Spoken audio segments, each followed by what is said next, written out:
Welcome বন্ধুরা, আজ রবিবার, তাই সকলকে স্বাগত জানাচ্ছি আমার চ্যানেলে। আজ বাড়িতে একটু চিকেন তন্দুরি করবার জন্য ব্যবস্থা করেছি। প্রথমে চিকেনটাকে ভালো করে ভিনিগারে কিছুক্ষণ মাখিয়ে রেখেছিলাম। তারপর চিকেনের সঙ্গে মেশাবো বলে কিছুটা পেঁয়াজ, রসুন, কাঁচা লঙ্কা, আদা কেটেছি। এরপর এগুলোকে ভালো করে মিক্সিতে পেস্ট করে নেব। ভালো করে পেস্ট হলে একেবারে মিহি হয়ে গেলে সেগুলো চিকেনের সঙ্গে মেশাবো। এই দেখুন, এবার পেস্ট করা চলছে। মোটামুটি 30 সেকেন্ড করে 3 বার পেস্ট করলেই এরকম একটা মিশ্রণ তৈরি হয়ে যাবে। তার সাথে নেব প্রায় 200 গ্রাম মতো টক দই, কারণ আমার চিকেনের পরিমাণ প্রায় 1 কেজি 250। এছাড়া আমি নিয়েছি তন্দুরি মশলা, আপনারা যে কোনো কোম্পানির নিতে পারেন। কিছুটা চিনি। এই সবগুলোকে এবার আমি চিকেনের সঙ্গে মেশাচ্ছি।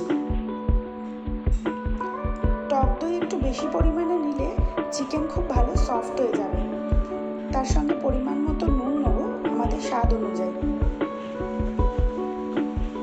এরপর চিনি, তার সঙ্গে কিছুটা কাশ্মীরি লঙ্কার গুঁড়ো, 1 চামচে হলুদ গুঁড়ো, 1 চামচে ধনে গুঁড়ো। আর যে তন্দুরি মশলাটা নিয়েছিলাম সেটা ওই 2 টিস্পুন মতো নিলেই হবে, যাতে তন্দুরি মশলার গন্ধটা মাংসের মধ্যে থাকে। এরপর যে মিশ্রণটা মিক্সিতে বানানো হয়েছিল সেটা এটার সঙ্গে মাখিয়ে নিতে হবে, যার মধ্যে পেঁয়াজ, রসুন, আদা আর কাঁচা লঙ্কা রয়েছে। ভালো করে মাখিয়ে নিতে হবে যাতে চিকেনগুলো খুব ভালো করে ম্যারিনেট হয়ে যায়। চিকেন যত ভালো ম্যারিনেট হবে তন্দুরি করতে গিয়ে খুব সুবিধা হবে, কারণ সেগুলো নরম হয়ে থাকলে তাড়াতাড়ি রান্নাটা হয়ে যাবে। এর সঙ্গে খুব সামান্য পরিমাণ আমি ফুড কালার নিয়েছি আর নিচ্ছি কাশ্মীরি লঙ্কা। এর কালারটা একদম হলুদ আসবে।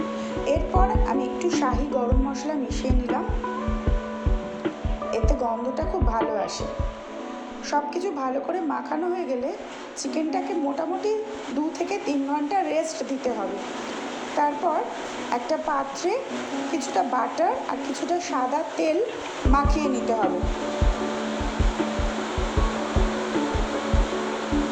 বাটার সাদা তেল মাখিয়ে নেওয়ার পর যে চিকেনগুলো আগে থেকেই ম্যারিনেট করা ছিল সেগুলো তাওয়ার উপর এইভাবে দিয়ে দিতে হবে।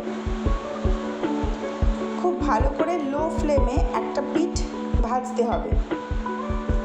একেবারে ঘরোয়া উপায় করছি, অনেকে মাইক্রোওভেনেও করে থাকেন, কিন্তু আমরা ঘরোয়া উপায় করছি। এরপর একটা পিঠ ভাজা হলে অন্য পিঠ এইভাবে উল্টে দিতে হবে। প্রথমে চিমটেটা খুঁজে পাচ্ছিলাম না, তাই খুন্তি দিয়ে কাজ চালাচ্ছিলাম, পরে চিমটে জোগাড় করেছিলাম। প্রত্যেকটা উল্টে দেওয়ার সঙ্গে সঙ্গে বাটারগুলো ওপরে ব্রাশ করে নিতে হবে। বাটার ব্রাশ করলে বাটারের গন্ধটা খুব ভালো আসবে। একটু বেশি পরিমাণে বাটার নিতে হবে যাতে চিকেনগুলো সফটও থাকে আর বাটারের গন্ধটাও আসে। এরপর ভালো করে একদিক বাটার দিয়ে ব্রাশ হয়ে গেলে চিমটে দিয়ে উল্টে নিতে হবে অন্য পিঠটা ভাজবার জন্য। এই দেখুন, এইভাবে উল্টে নিতে হবে। দেখেছেন পিঠগুলো কেমন পুড়ে পুড়ে গেছে? এই পোড়া ভাবটা তন্দুরির জন্য খুব দরকার। এইভাবে লো ফ্লেমে করবেন, কারণ যেহেতু চিকেনের পিসগুলো অনেক বড় থাকে তন্দুরিতে, হাই ফ্লেমে করলে ভেতরটা কিন্তু কাঁচা রয়ে যাবে, তাই আপনাদের লো ফ্লেমে করতে হবে।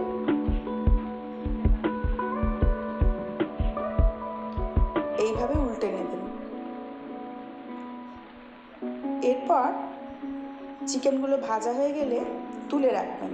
একটা ছোট বাটিতে কাঠকয়লা নেবেন এবং তার উপর একটু ঘি দিয়ে দেবেন, কারণ এই কাঠকয়লাগুলো ঘিতে মাখিয়ে পোড়াতে হবে। তারপর ভেজে রাখা চিকেনগুলো একটা কড়াতে রাখতে হবে এবং কড়াটা বাটার দিয়ে ভালো করে ব্রাশ করে নিতে হবে। এরপর ভেজে রাখা চিকেনগুলো কড়ার মধ্যে দিয়ে দিতে হবে যাতে ওগুলোর তলা লেগে না যায়। এরপর কাঠকয়লা খুব ভালো করে পুড়িয়ে নিতে হবে যাতে কাঠকয়লাগুলো লাল হয়ে যায় এবং এই পোড়ানো কাঠকয়লাগুলো ছোট একটা বাটিতে নামিয়ে দিতে হবে। যখন ওটার ভেতর থেকে অল্প অল্প ধোঁয়া বেরোবে তখন কাঠকয়লাগুলো ভেজে রাখা চিকেনের মধ্যে কড়াতে দিয়ে দিতে হবে এবং ওটাকে একটা ঢাকা দিয়ে ঢেকে রাখতে হবে। এই স্মোকি ফ্লেভারটা তখন চলে আসবে চিকেনের মধ্যে। আমাদের চিকেন তন্দুরি রেডি সার্ভ করবার জন্য। ধনেপাতার চাটনি আর পেঁয়াজের স্যালাড দিয়ে এই চিকেন আমরা পরিবেশন করব। ধনেপাতার চাটনির রেসিপিটা আপনাদের সঙ্গে অন্য একদিন শেয়ার করব। আমাদের তন্দুরি রেডি, আপনারাও ট্রাই করে দেখবেন।